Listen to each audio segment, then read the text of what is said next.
For a faster, easier way to keep your kitchen and bathroom spotless, change to Babbo, the amazing cleaner that dissolves grease.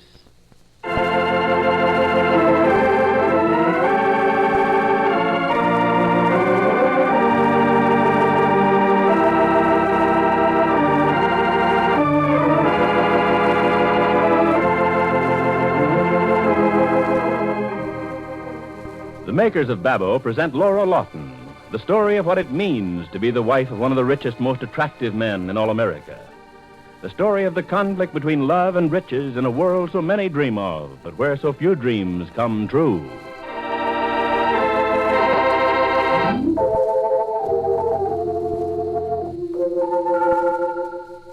Ladies, here's a way to save cleaning work that millions of women agree is one of the great work-saving developments of modern times. It's with the cleaner specifically created to dissolve grease, with Babbo.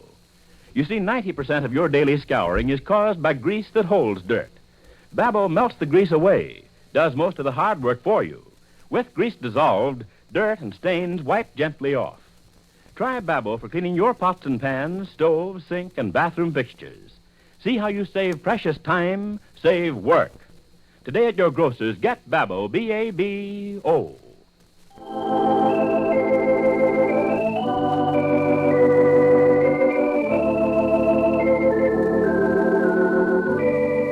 And now, Laura Lawton. Gail McDonald, Laura's vindictive sister-in-law, has just put her name to a check for $1,000. A check made out to Russell Crale, who is almost a stranger to her, but who offers in return a plan to bring about Laura's downfall. What is this plan, and will it work?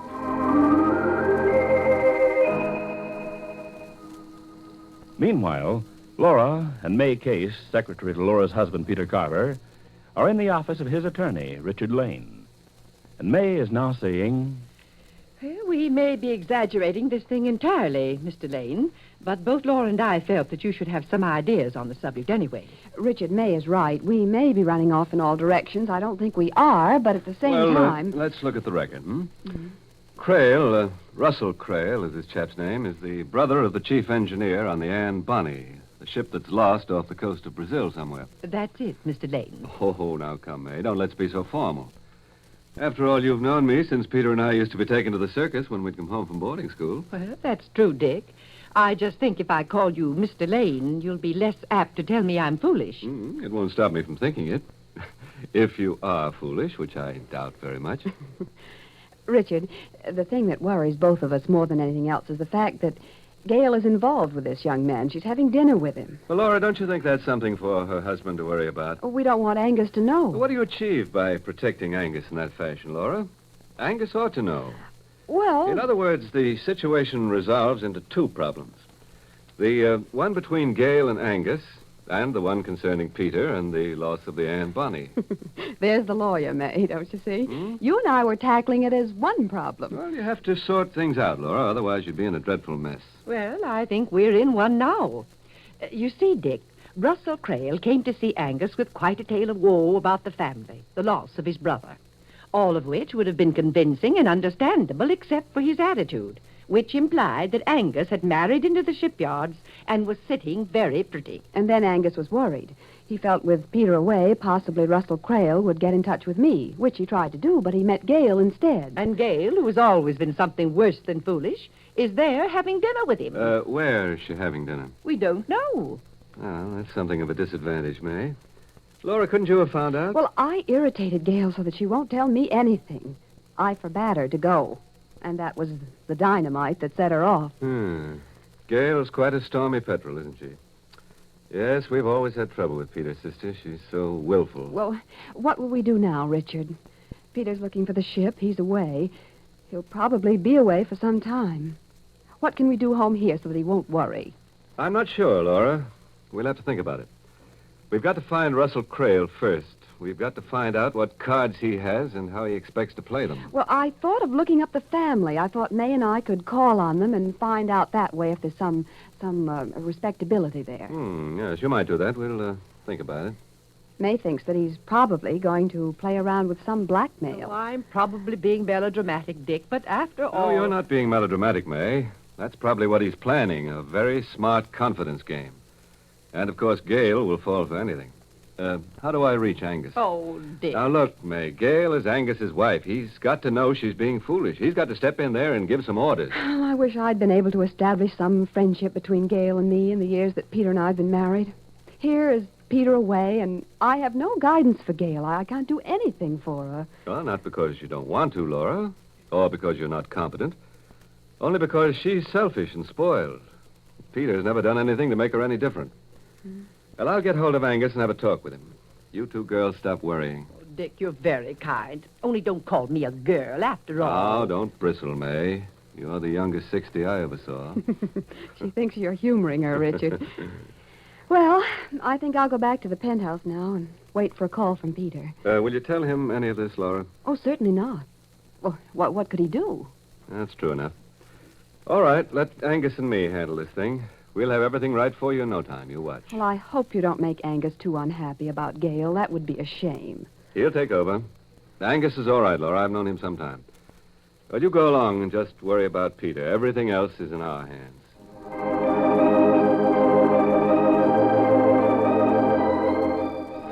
Laura goes home to the penthouse, where she sits waiting for a call from Peter. Now, the door to the apartment opens, and she calls. Gail? Is that you? Yes, it's me, Laura. Why? I just wondered, dear. With no servants in the apartment, I'm on the alert. It's late. No, not very. Did you just get in? No, I've been here some time. Oh, Did you enjoy your dinner, Gail? very much. He's utterly charming. Oh, now, Gail, don't bristle when I talk to you. Why can't you realize that I'm sincerely trying to be helpful and friendly? Because I don't believe you are, Laura. I don't believe any of that. I think you enjoy being the top lady in the Carver family. When you talk like that, Gail, you're discounting your own family. Peter is my family. Your husband is your family, Gail. Your husband is Angus MacDonald, and you owe all your allegiance to him. What's the use? There isn't any use, Laura. Well, if that's for No, me... it's my call, Gail. They're ringing me now. It's from Peter. Oh. I've been sitting here for more than an hour. They've been ringing me back. I suppose you're going to Hello? Hello, darling. Peter. Oh, Peter, dear. Are you, Laura? Go away, Gail. I want to talk to Peter. Darling, it's so silly. It's as if you were calling me from the office. I'm glad you didn't say it as if I were in the next room, though that's just where I'd like to be. Darling, are you flying tomorrow again? We have to, dear. We've got to try and find that ship. Well, I don't minimize that at all, Peter. I know you want to find it, but why must you go yourself? I have to go myself, Laura. I can't send those men out on a...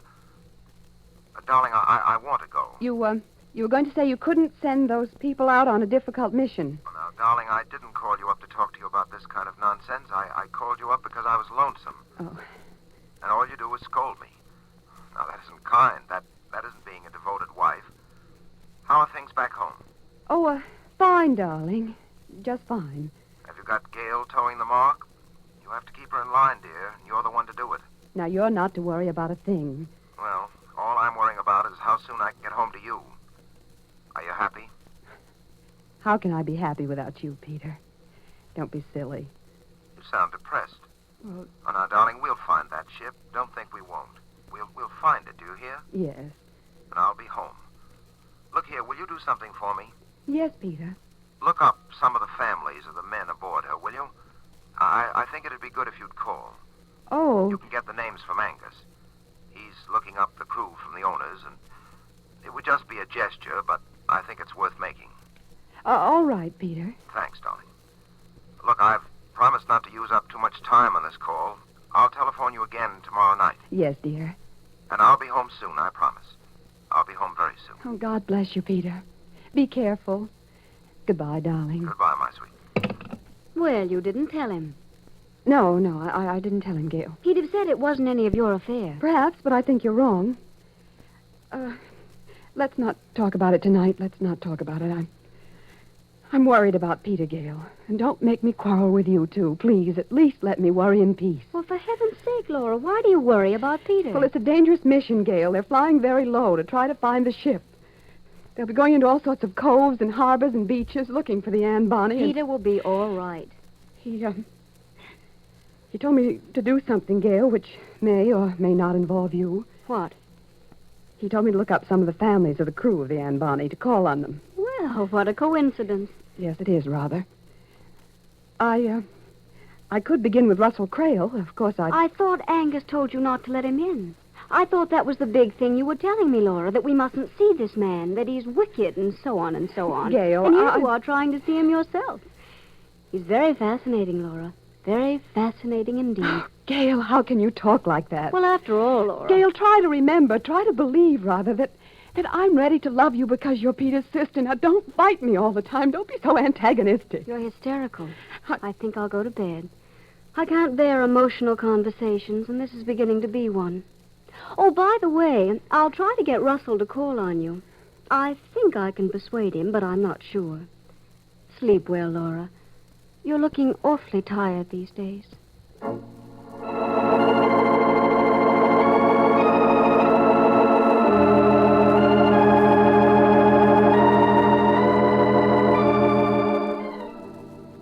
Laura sighs as Gail walks away, sighs and shakes her head.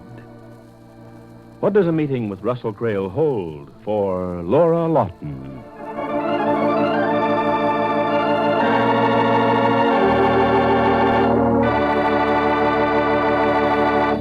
Now for results on Babo's new survey, a nationwide survey that should set your mind at rest once and for all on which cleaner is voted best by women who actually use it. We asked nearly 6,000 women in over all 48 states to compare Babo with ordinary cleansers with the new cleansers. To report to us detailed results, here is what women who took part said again and again. That Babo saved on the average, over 6 minutes cleaning a gas stove top, over 4 minutes cleaning a roaster, nearly 9 minutes cleaning a refrigerator. Yes, savings in actual time that on the average total more than half an hour a day. Please think for a moment what this means to you, this repeated experience of so many women. Think how, if you're extra careful, you can save even more. But that's not all. These same women reported overwhelmingly, Babo is safest for costly surfaces, and Babo is more economical. And the reason for this is simple. 90% of your daily scouring is caused by grease. Babo was created specifically to dissolve grease. With grease dissolved, dirt wipes gently away. Cleaning is astonishingly fast, thorough, safe. You're through quickly.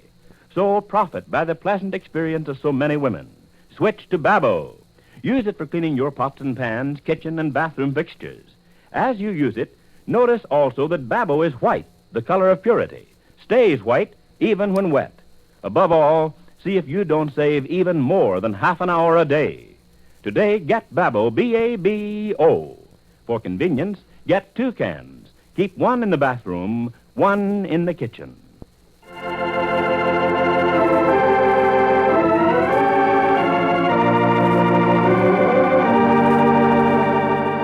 Laura Lawton will be on the air at this same time tomorrow.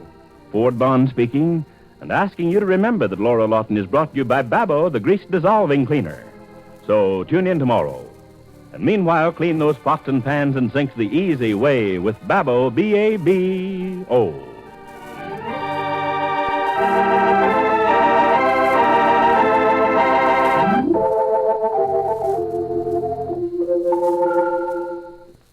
Never again take the hard, slow way to open sluggish drain pipes. Change to the easy, low-cost way with Lycons, L-Y-C-O-N-S. Just empty a little down the drain following directions on the label. And Lycons works fast, dissolves accumulated stoppage so you flush it right down that drain. And then use Lycons every week to guard against this trouble. Lycons will not injure pipes, is harmless to septic tanks. Today, ask your grocer for Lycons, L-Y-C-O-N-S.